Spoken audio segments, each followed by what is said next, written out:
Hello అండి, అందరికీ నమస్కారం. నేను మీ కట్టా కార్తీక్. తెలంగాణలో ఫోన్ ట్యాపింగ్ మంటలు మళ్ళీ స్టార్ట్ అయ్యాయి. మొన్నటిదాకా కేటీఆర్ వర్సెస్ రేవంత్ రెడ్డిగా ఉన్నటువంటి ఫోన్ ట్యాపింగ్ మంటలు ఇప్పుడు కేటీఆర్ వర్సెస్ బండి సంజయ్గా మారాయి. నిన్న బండి సంజయ్ ఫోన్ ట్యాపింగ్ సంబంధించిన విచారణకి హాజరయ్యారు, తన వాంగ్మూలాన్ని ఇచ్చారు. బీఆర్ఎస్ అధికారంలో ఉన్నప్పుడు, కేసీఆర్ ముఖ్యమంత్రిగా ఉన్నప్పుడు తన ఫోన్ని ట్యాప్ చేపించారు అనేది బండి సంజయ్ ప్రధానమైనటువంటి ఆరోపణ. తన ఫోనే కాదు, తను కేంద్ర మంత్రులతోటి అంటే ఆ రోజు అమిత్ షా తోటి ఇతరులతో మాట్లాడిన, కిషన్ రెడ్డితో మాట్లాడినప్పటికీ కూడా ఈవెందో వాళ్ళ పార్టీ అధ్యక్షుడు జేపీ నడ్డాతో మాట్లాడిన ఫోన్లు కూడా ట్యాప్ చేపించారు, ఆ ఫోన్లు కాల్స్ అన్నీ వినే ప్రయత్నం చేశారు అనేటువంటిది బండి సంజయ్ నిన్న ఆరోపించారు. దాని మీద కేటీఆర్ కూడా స్పందించారు. 48 గంటల్లో బండి సంజయ్ చేసిన ఆరోపణలు నిరూపించాలి, లేకపోతే తెలంగాణ సమాజానికి క్షమాపణ చెప్పాలని కేటీఆర్ సవాల్ విసిరారు. ఈ సవాళ్ళ పర్వం ప్రస్తుతం నడుస్తూ ఉంది.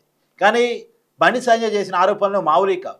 అయితే బండి సంజయ్ ఇంకొక మాట కూడా అన్నాడు, సిబిఐతో విచారణ జరిపించాలి, సిబిఐతో విచారణ జరిపిస్తేనే వాస్తవాలు బయటకు వస్తాయి. మరి సిబిఐతో విచారణ జరిపించాల్సింది కేంద్రమే కదా, బండి సంజయ్ కేంద్ర మంత్రిగానే ఉన్నారు కదా, మరి ఆయన చొరవ తీసుకొని సిబిఐతో ఫోన్ ట్యాపింగ్ కేసును విచారణ జరిపించవచ్చు కదా అనేది చాలామంది ప్రశ్న. నిజానికి ఫోన్ ట్యాపింగ్ కేసు అనేది కొన్ని నెలలుగా విచారణ జరుగుతూనే ఉంది. కానీ దాంట్లో కాంక్రీట్ ఎవిడెన్స్ ఏమొచ్చింది అనేది ఇప్పటివరకు తెలియదు.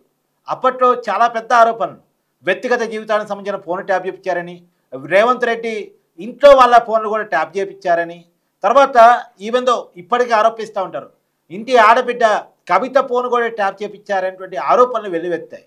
సినిమా హీరోయిన్లకు సంబంధించిన ఫోన్లు ట్యాప్ చేయించారని, తర్వాత రియల్ ఎస్టేట్ వ్యాపారుల ఫోన్లు ట్యాప్ చేయించారని, తర్వాత వాళ్ళని బ్లాక్మెయిల్ చేశారని, ఇట్లా ఆరోపణలు చెప్పడం తప్ప కాంక్రీట్ ఎవిడెన్స్ ఎక్కడుంది, ఎందుకని ఈ కేసు నిరూపణలో జాప్యం జరుగుతూ ఉంది, ఇంకా ఎన్నాళ్ళు ఈ కేసుని నానుస్తారు అనేటువంటి చర్చ కూడా తెలంగాణ సమాజం నుంచి ఉంది. కానీ ఏది ఏమైనా ఫోన్ ట్యాపింగ్ మంటలు మరొకసారి స్టార్ట్ అయింది. కానీ నిజానికి ఫోన్ ట్యాపింగ్ చేయటం అంటే అది దేశద్రోహానికి పాల్పడటమే. వ్యక్తులు ఒక రకంగా ఆ రోజు కేసీఆర్ అధికారంలో ఉన్నప్పుడు రేవంత్ రెడ్డి ఒక ఎంపీగా ఉన్నారు, బండి సంజయ్ ఎంపీగా ఉన్నారు, కిషన్ రెడ్డి ఎంపీగా ఉన్నారు, కేంద్ర మంత్రిగా కూడా కిషన్ రెడ్డి ఉన్నారు. వీళ్ళ ఫోన్లు ట్యాప్ చేయించడం అంటే పార్లమెంటు సభ్యుల హక్కులను ఉల్లంఘించడమే. వీళ్ళు పార్లమెంటు సభ్యులు, దేశంలోనే అత్యున్నత బాడీ పార్లమెంటు. ఆ పార్లమెంటు సభ్యుల ఫోన్లు ట్యాప్ అయ్యాయంటే ఇక అంతకంటే తప్పు ఇంకోటి ఉండదు.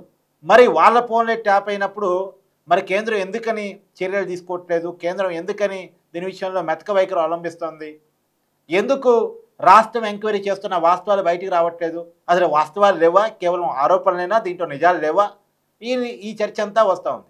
కానీ ఫోన్ ట్యాపింగ్ విషయంలో ఆరోపణలు ఎప్పటికప్పుడు వినపడుతున్నాయి తప్ప వాస్తవాలు మాత్రం బయటకు రావటం లేదు.